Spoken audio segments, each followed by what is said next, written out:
جو چیزیں تم کو دی ہے ان میں سے حلال مرغوب چیزیں کھاؤ.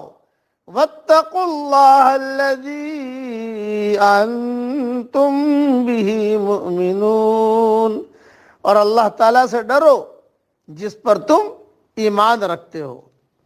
مختصر تشریح سن لیجئے.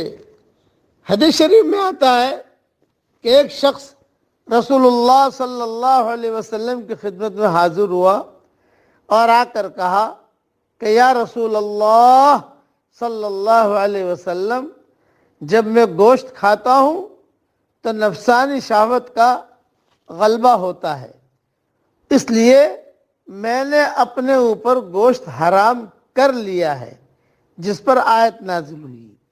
صحیح ترمذی میں یہ حدیث موجود ہے، جلد 2 صفحہ 146. اسی طرح